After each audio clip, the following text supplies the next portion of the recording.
ओम शांति। अॼु जी मुंहिंजी तारीख़ आहे 23/7/2024। मिठा मिठा बाप दादा चवनि था, मिठे मिठे ॿार, तव्हांखे टाइम ते पंहिंजे घर वापसि वञिणो आहे। हिन करे यादि जी रफ़्तार खे वधाईंदा वञो।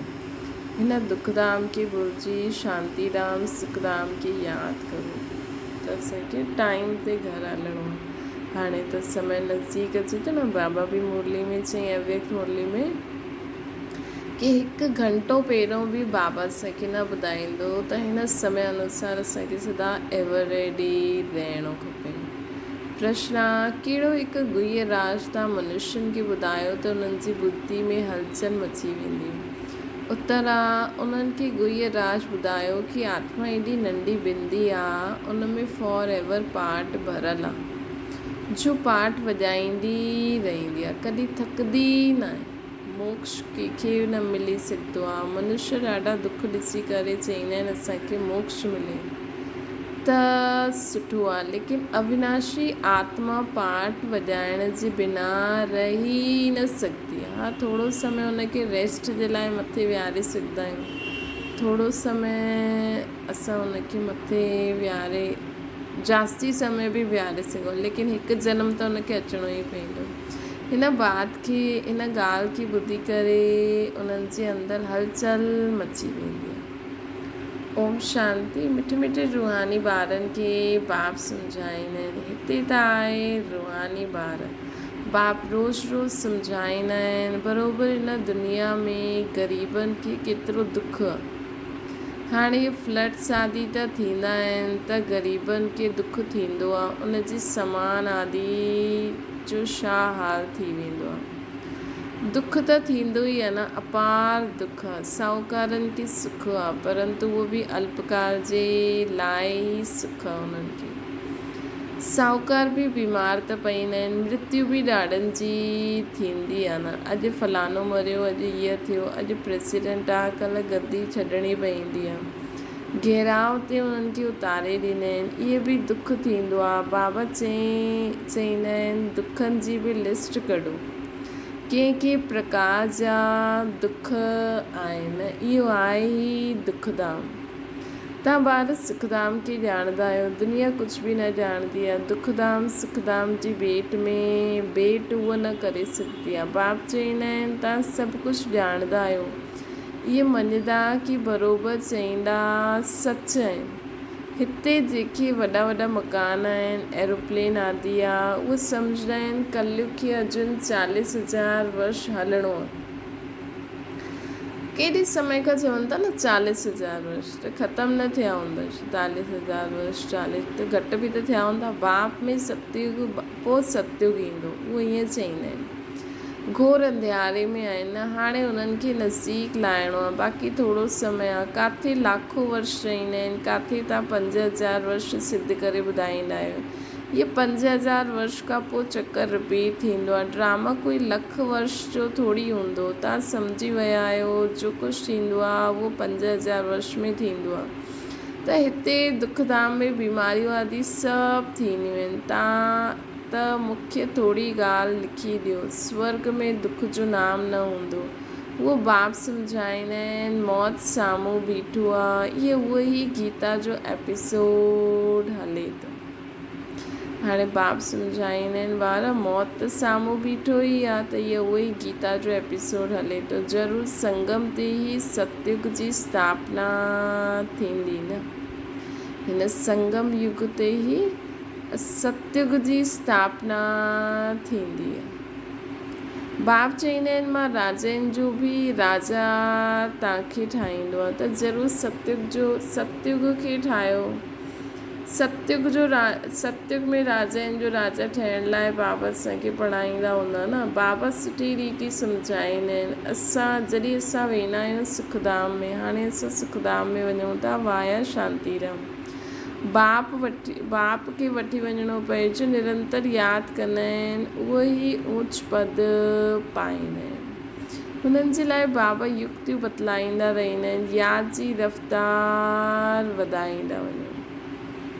बाबा चवनि था निरंतर यादि जो मूंखे कंदा आहिनि, उहो ई ऊच पद पाईंदा आहिनि। हिन जे लाइ बाबा युक्ति छा ॿुधाईंदा आहिनि, निरंतर यादि करो त तव्हां ऊच पद पाए वठंदव। यादि जी रफ़्तार वधाईंदा वञो। कुंभ जे मेले में बि कुंभ जे मेले ते बि टाइम ते वञिणो हूंदो आहे न, तव्हांखे बि टाइम ते वञिणो आहे। ईअं न कि जल्दी जल्दी वञी करे पहुचंदासीं, न, ये जल्दी जल्दी करणु पंहिंजे हथ में न आहे। ये त ड्रामा जी नूंद आहे, महिमा सॼी ड्रामा जी आहे। हिते केतिरा जीव जंतु आदि दुख ॾियण वारा आहिनि। सत्युग में त इहा हूंदा न। अंदरि ख़्यालु करिणो खपे हुते छा छा हूंदो। सत्युग त यादि ईंदो आहे न।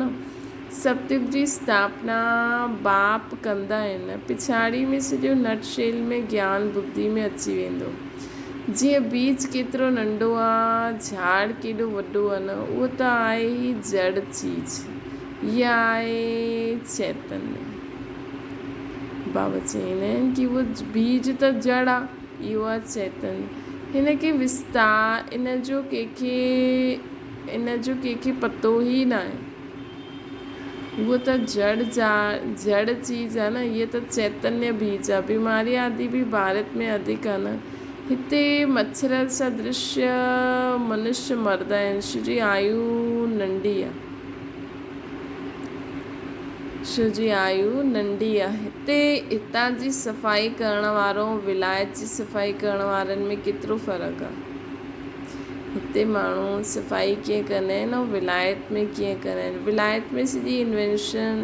विलायत सां सॼी इन्वेंशन हिते ईंदी आहे। सत्युग जो नाम ई पैराडाइज़ आहे। हुते सभु सतो प्रधान आहे न। तव्हांखे सभु साक्षात्कार थींदो आहे। इहा आहे हाणे संगम युग। जबकि बाप वेही सम्झाईंदा रहंदा आहिनि, नई नई ॻाल्हियूं ॿुधाईंदा रहंदा आहिनि। हाणे बाबा चवनि था इहे संगम युग आहे। हिन संगम युग ते बाप वेही सम्झाईंदा आहिनि, सम्झाईंदा बि रहंदा। बाप असांखे रोज़ रोज़ नई नई ॻाल्हियूं ॿुधाईंदा रहंदा। बाप चवंदा आहिनि दिन प्रतिदिन गुइये ॻाल्हियूं ॿुधाईंदो आहे। अॻियां थोरी पतो हुयो बाबा एतिरी बिंदी आहे, उन्हनि में एतिरो सॼो पाठ भरियलु आहे, फॉर एवर पाठ भरियलु आहे। तव्हां पाठ वॼाईंदा आया आहियो। तव्हां कंहिंखे बि ॿुधायो त बुद्धि में केतिरी हलचल थी वेंदी कि इहे छा चवंदा आहिनि। हिते नंढी बिंदी में सॼो पाठ भरियलु आहे जो वॼाईंदा ई रहंदा आहिनि। कॾहिं थकंदा ई न आहे। कंहिंखे पतो ई न आहे। हाणे तव्हां ॿारनि खे सम्झ में पवंदी आहे कि अधु कलप दुख अधु कलप सुख। ॾाढो दुख ॾिसी करे ई मनुष्य चवंदा आहिनि इन खां त असांखे मोक्ष मिले। ॾाढो दुख ॾिसी करे ई मनुष्य चवंदा आहिनि इन खां त असांखे मोक्ष मिले। जॾहिं तव्हां सुख में आहियो, शांती में हूंदव, हुते थोरी ईअं चवंदा। हीअ सॼी नॉलेज हाणे असांजी बुद्धि में आहे न। जीअं बाप बीज हुजण जे कारण हुन में सॼो झाड़ जी नॉलेज आहे।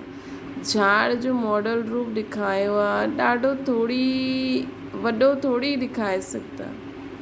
बुद्धि में सॼी नॉलेज अची वेंदी आहे। बाबा चवनि था कि झाड़ जो मॉडल रूप में ॾेखारींदा आहिनि। वॾो थोरी ॾेखारे सघंदा आहिनि। बुद्धि में सॼी नॉलेज अची वेंदी आहे। मतिलबु हीअं जीअं असली में वॾो हूंदो आहे हीअं थोरी ॾेखारे सघंदा आहिनि। हिकु नंढो मॉडल ठाहे करे ॾेखारींदा न। त तव्हां ॿारनि जी केतिरी विशाल बुद्धि हुजणी खपे। केतिरो सम्झाइणो पवंदो आहे। फलाणे एतिरे समय पोइ इहे ईंदा पाठ वॼाइण। इहे केतिरो वॾो ह्यूज ड्रामा आहे। इहो सॼो ड्रामा खे कॾहिं कोई ॾिसी न सघे। इम्पॉसिबल आहे। दिव्य दृष्टि सां त सुठी चीज़ ॾेखारे में ईंदी आहे। गणेश हनुमान इहे सभु भक्ति मार्ग आहिनि। परंतु मनुष्य जी भावना वेठी आहे त छॾे न सघंदा आहिनि न। उहो 3 घंटे जो ड्रामा त ठाहे करे रील ठाहे छॾियो। लेकिन ही 5000 साल जो ड्रामा केरु ॾिसंदो हूंदो। बाबा त चवंदा आहिनि मां बि परम धाम में हूंदो आहे न। कोई ॾिसी सघंदो आहे हिनखे। बाबा दिव्य दृष्टि सां हाणे असां शॉर्ट में ॼाणे सघंदा आहियूं। लेकिन हीअं चैतन्य में जीअं टीवी में माण्हू ॾिसंदो आहे या कॾहिं कोई ड्रामो एक्ट कंदा आहिनि उते वञी ॾिसंदा आहिनि। मनुष्य जी भावना त हनुमान गणेश ही सभु भक्ति मार्ग जा आहिनि, परंतु मनुष्य जी भावना वेठी आहे त छॾे न सघंदा आहिनि। भावना वेठी हूंदी आहे त उनखे छॾे न सघंदा आहिनि। हाणे तव्हां ॿारनि खे पुरुषार्थ करिणो आहे, कल्प पहिरियों मिसल पद पाइण लाइ असांखे पढ़णो आहे। तव्हां ॼाणंदा आहियो पुनर्जन्म त हर हिक खे वठिणो ई आहे। सीढ़ी कीअं उतरनि इहे त ॿार ॼाणे विया आहिनि। जो ख़ुदि ॼाणंदा आहिनि उहे ॿियनि खे बि सम्झाइण लॻी वेंदा आहिनि। कल्प पहिरियों बि इहे ई कयो हुयो। ईअं ई म्यूज़ियम ठाहे करे कल्प पहिरियों बि ॿारनि खे सेखारियो हुयो न। पुरुषार्थ कंदा रहंदा आहिनि, कंदा रहंदा। ड्रामा में नूंदा न, ईअं त ढेर थी वेंदा बाबूजी। पुरुषार्थ कंदा रहंदा आहिनि ऐं कंदा ई रहंदा, त ड्रामा में नूंदा अहिड़ा त ढेर थी वेंदा। गली गली घर घर में स्कूल थी वेंदो। आहे सिर्फ़ु धारणा करण जी ॻाल्हि। चओ तव्हांजा 2 बाप आहिनि न, वॾो केरु, उन्हनि खे पुकारंदा आहिनि रहम करो, कृपा करो। बाप चवंदा आहिनि मांगण सां कुझु बि न मिलंदो। असां त रास्तो ॿुधाए ॾिनो आहे। मां ईंदो ई आहियां रास्तो ॿुधाइण। सॼो झाड़ असांजी बुद्धि में आहे न। बाप केतिरी महिनत कंदा आहिनि, बाक़ी ॾाढो थोरो टाइम बचियो आहे। मूंखे सर्विसेबल ॿार खपनि। घर घर में गीता पाठशाला खपे। बाबा चवंदा आहिनि कि मूंखे सर्विसेबल ॿार खपनि। घर घर में गीता पाठशाला खपे मूंखे।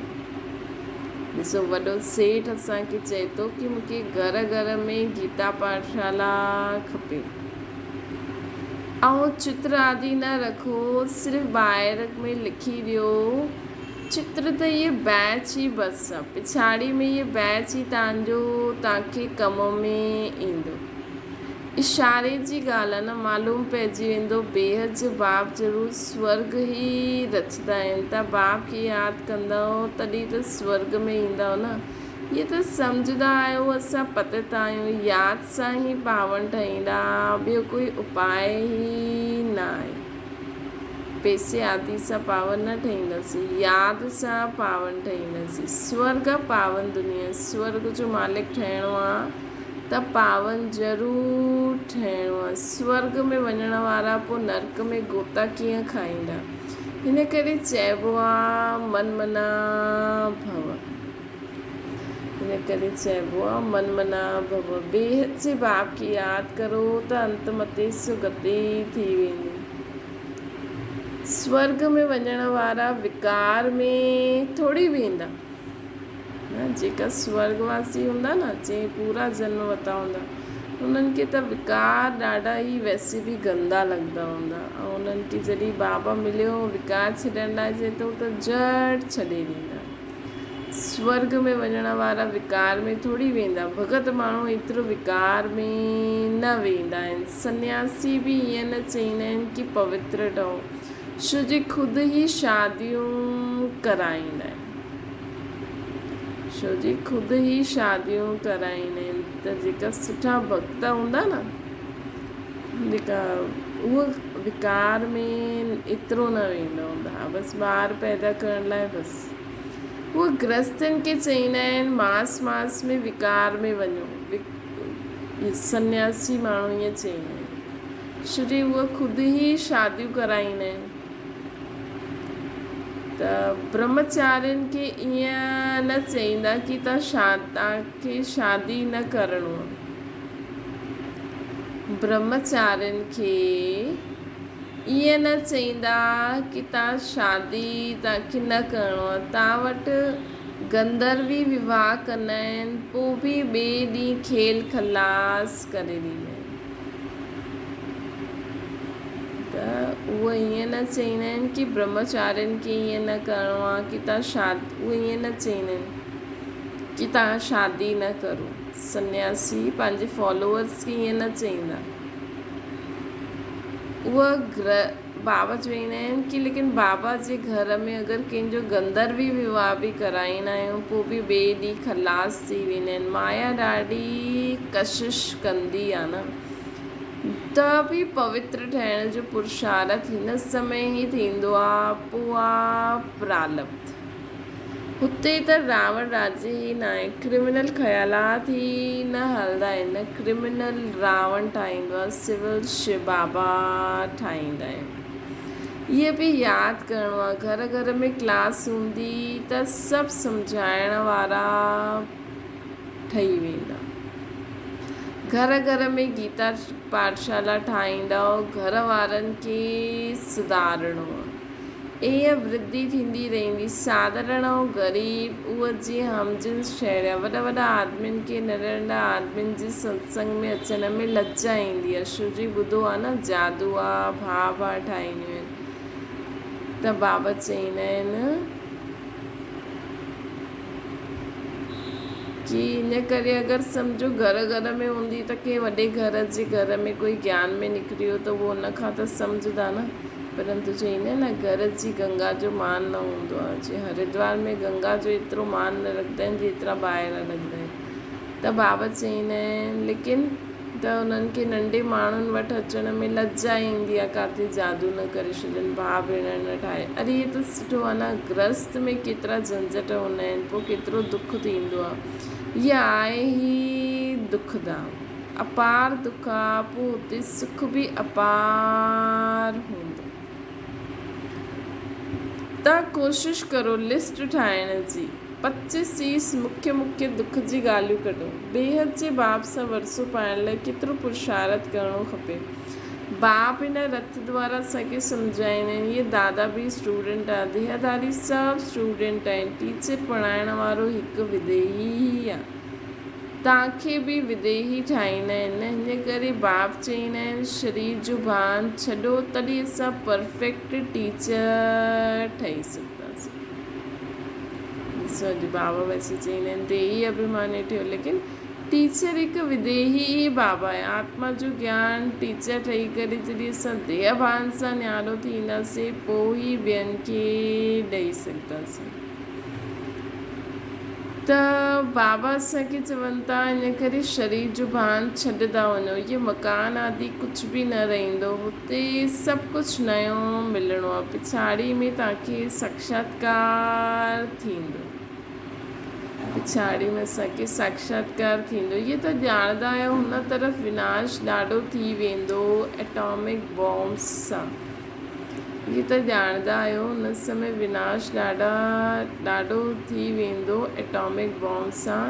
हितां जे लाइ लिखियलु आहे, भारत जे लाइ लिखियलु आहे, रक्त जी नदियूं वहंदियूं, हिन में टाइम लॻंदो आहे।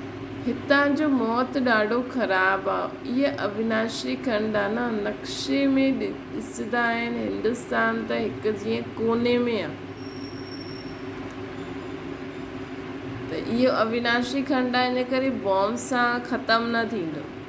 हिते माण्हू लड़दा झगड़दा खून कढंदा, लेकिन हीअ बॉम्ब सां जो न त ख़तमु थी वञे न, अविनाशी खंड आहे।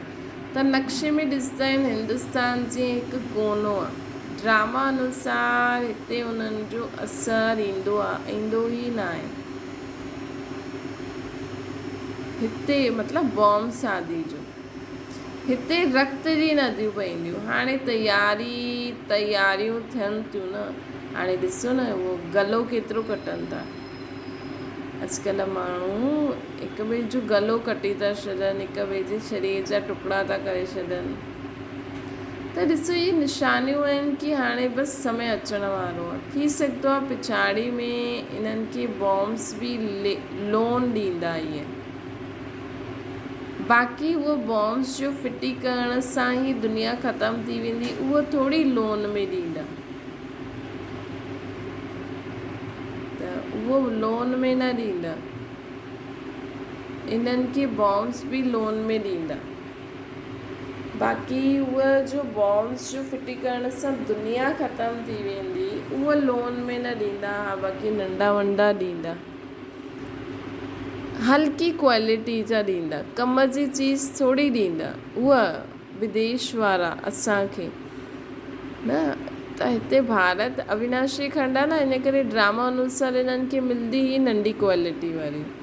विनाश त कल्प पहिरियों मिसल थी ई वञिणो आहे, नई ॻाल्हि कोन्हे। अनेक धर्म विनाश, हिकु धर्म जी स्थापना थियणी ई आहे। भारत खंड कॾहिं विनाश खे न पाईंदो आहे, कुझु बि बचिणो ई न आहे, सभु मरी वेंदा। पोइ त प्रलय थी वञे। दिन प्रतिदिन तव्हांजी बुद्धि विशाल थींदी वेंदी आहे, तव्हांखे ॾाढो रिगार्ड रहंदो। हाणे एतिरो रिगार्ड थोरी आहे, तॾहिं त कमु पास थींदा आहिनि। असांखे जीअं जीअं असांजी बुद्धि विशाल थी वेंदी न, त बाबा जी ज्ञान जी प्राप्ति जो रिगार्ड थींदो रहंदो। हाणे एॾो रिगार्ड न आहे, तॾहिं त कमु पास थींदा आहिनि। बुद्धि में ईंदो ई न आहे, केतिरी सजायूं खाइणियूं पवंदियूं, पोइ ईंदा बि देरी सां, है न। बुद्धि में ईंदो ई न आहे, केतिरी सजायूं खाइणियूं पवंदियूं आहिनि। पोइ अगरि जो सजायूं खाई करे वेंदा, बाबा जो ॿार बि अगरि ॾाढी सजायूं खाई करे वेंदा त त्रेता अंत में ईंदा, न त सत्युग में बि अचनि त लो क्वालिटी, नंढी क्वालिटी, मतिलबु दास दासी ठहींदा। किरदा आहिनि त की कमाई चट थी वेंदी आहे, कारे जो कारो ई रहिजी वेंदो आहे, पोइ उहो खड़ो थी न सघे। केतिरा वेंदा आहिनि, केतिरा वञण वारा बि आहिनि। ख़ुदि बि सम्झी सघंदा आहिनि हिन हालति में शरीर छुटी वञे त असांजी छा गति थींदी। सम्झ जी ॻाल्हि आहे न। बाप चवंदा आहिनि तव्हां ॿार आहियो शांती स्थापन करण वारा, तव्हां में बि अशांती हूंदी त पद भ्रष्ट थी वेंदो। कंहिंखे बि दुख ॾियण जी दरकार ई न आहे, बाबा चवनि था कंहिंखे बि दुख ॾियण जी दरकार ई न आहे। बाप केतिरो प्यार सां सभिनि खे बार बार चई करे ॻाल्हाईंदा आहिनि। बेहद जो बाप आहे न, सॼी दुनिया में हिन में, सॼी दुनिया जी हिननि में नॉलेज आहे, तॾहिं त बाबा एॾो सम्झाईंदा आहिनि न। हिन दुनिया में केतिरे प्रकार जा दुख आहिनि, ढेर दुख जी ॻाल्हियूं तव्हां लिखी सघंदा आहियो। जॾहिं तव्हां इहे सिद्ध करे ॿुधायो तॾहिं सम्झनि इहा त ॻाल्हि ठीकु आहे, त दुख जी लिस्ट कढी करे ईअं न हुन समय यादि अची वेंदो। त अगरि तव्हां क्लास कराईंदा आहियो त दुखनि जी लिस्ट करे कढी उन्हनि खे ॿुधायो, तॾहिं उहो असां सिद्ध करे ॿुधाए सघंदासीं कि इहे दुख धाम आहे।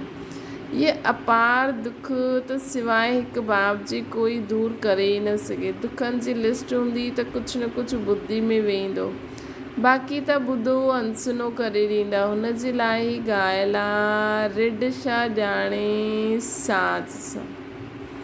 बाप सम्झाईंदा आहिनि तव्हां ॿारनि खे अहिड़ो गुलगुल ठहिणो आहे, कोई अशांती गंदगी न हुजणी खपे असां में कोई बि प्रकार की अशांती गंदगी न हुजणी खपे। अशांति फैलाइण वारा देह अभिमानी ठहिया, उन्हनि सां दूरि रहणो आहे। छूणो बि छो, मतिलबु उन्हनि खे टच बि न करिणो, त बुद्धि द्वारा टच न करिणो आहे। देह सां त असां टच न कंदा आहियूं, लेकिन असांखे बुद्धि में बि उन्हनि जो ख़्यालात न अचिणो खपे। असांजे मन में सदा बाबा जी यादि, अगरि संकल्प बि अचिणो हूंदो त तुरंत बाबा खे यादि करे उनखे हटाए छॾिणो। बुद्धि में बि टच न करिणो आहे। अच्छा, मीठी मीठी सिकी लॾे ॿारनि प्रति माता पिता बाप दादा जो यादि प्यार ऐं गुड मॉर्निंग। रूहानी बाप जी सभिनि रूहानियुनि ॿारनि खे नमस्ते। असांजी बि रूहानी माता पिता बाप दादा खे यादि प्यार गुड मॉर्निंग ऐं नमस्ते। असांजी बि शिव बाप ऐं मम्मा बाबा खे, बाप दादा खे, माता पिता बाप दादा खे यादि प्यार गुड मॉर्निंग ऐं नमस्ते। धारणा जे लाइ मुख्य सां, जीअं पढ़ाइण वारो टीचर विदेही आहे, जीअं पढ़ाइण वारो टीचर विदेही आहे, उनखे देह जो भान न आहे न शिव बाबा खे। ईअं असांखे बि विदेही ठहिणो आहे। विदेही थी करे ई असां ॿियनि खे पढ़ाईंदासीं, त उन्हनि खे बुद्धि में टच थींदो। जीअं पढ़ाइण वारो टीचर विदेही आहे, हूअं ई उनखे देह जो भान न ईंदो। ब्रह्मा बाबा जे शरीर में ईंदे हुए बि शिव बाबा खे भान न ईंदो आहे। ईअं ई असांखे बि विदेही ठही करे ज्ञान ॾियणो। शरीर जो भान छॾंदा वञो, क्रिमिनल आई के बदिले सिविलाइज़ ठाहिणी। ॿियो आहे पंहिंजी बुद्धि खे विशाल ठाहिणो। असांजी बुद्धि खे असांखे विशाल ठाहिणो आहे। सजाइनि सां छुटण जे लाइ बाप जो बि पढ़ाई जो रिगार्ड रखिणो आहे। असांखे बुद्धि खे विशाल ठाहिणो आहे। सजाइनि सां बचण लाइ बाप खे ऐं पढ़ाई जो रिगार्ड रखिणो आहे। सुठी रीति बाप खे यादि करो, सुठी रीति पढ़ाई पढ़ो ऐं ॿियनि खे पढ़ायो। तॾहिं असां सजाइनि सां छुटी सघंदासीं। कॾहिं बि दुख न ॾियणो आहे, अशांती न फैलाइणी आहे। अशांती फैलाइण वारनि सां दूर रहणो आहे। उन्हनि खे बुद्धि द्वारा बि टच न करिणो। बि उन्हनि खे सकाश ॾियो की उहो बि आत्मायूं शांति थी वञनि। असांखे बाबा चए ताईं दूर रहणो आहे, टच न करिणो आहे, त उन्हनि सां घृणा नफ़रत करणी आहे। साथ साथ बाबा जो इहो बि यादि रखो, शुभ भावना जो स्टॉक जमा हुजे ऐं सर्व जे प्रति रहम भाव, क्षमा भाव, दया भाव, इहे भावना हुजणी खपे। न त बाबा जो ज्ञान असां हिकु तरफ़ा न पकिड़ूं। बाबा जी हर सिचुएशन जे लाइ अलॻि अलॻि ॻाल्हियूं ईंदियूं आहिनि, त असांखे उहो बि ध्यान में रखी करे धारणा करणी आहे। वरदान आहे, ब्रह्मण जीवन जी नेचुरल नेचर द्वारा पत्थर खे बि पाणी ठाहिण वारा मास्टर प्रेम जा सागर ठहो। ब्रह्मण जीवन जी नेचुरल नेचर द्वारा पत्थर खे बि पाणी ठाहिण वारा मास्टर प्रेम जा सागर ठहो। जीअं दुनिया वारा चईंदा आहिनि न, प्यार पत्थर खे बि पाणी ठाहे ॾींदो आहे, ईअं तव्हां ब्रह्मण जी नेचुरल नेचर मास्टर प्रेम जो सागर हुजणी खपे। तव्हां वटि आत्मिक प्यार, परमात्मा प्यार जी अहिड़ी शक्ति आहे जंहिंसां भिन्न भिन्न नेचर खे असां परिवर्तन करे सघंदा आहियूं। आत्मिक प्यार, परमात्मा जी प्यार जी अहिड़ी असां वटि शक्ति आहे जंहिंसां असां भिन्न भिन्न नेचर वारनि खे परिवर्तन करे सघंदा आहियूं। जीअं प्यार जे सागर सां पंहिंजो प्यार स्वरूप जी अनादि नेचर सां तव्हां ॿारनि खे पंहिंजो ठाहे वरितई। जीअं प्यार जे सागर पंहिंजे प्यार स्वरूप जी अनादि नेचर सां असां ॿारनि खे पंहिंजो ठाहे वरितई न शिव बाबा। ईअं असां बि मास्टर प्यार जा सागर ठही विश्व जी आत्माउनि खे सचो निस्वार्थ आत्मिक प्यार ॾियूं त उन्हनि जी नेचर बि परिवर्तन थी वेंदी। स्लोगन आहे, असांजी विशेषताउनि खे पंहिंजी विशेषताउनि खे स्मृति में रख, उन्हनि खे सेवा में लॻाईंदा वञो। असां आत्माउनि में छा छा विशेषताऊं आहिनि बाबा द्वारा जो मिलियूं आहिनि, उन्हनि खे सेवा में लॻायो त उड़ती कला में उड़दा रहंदा।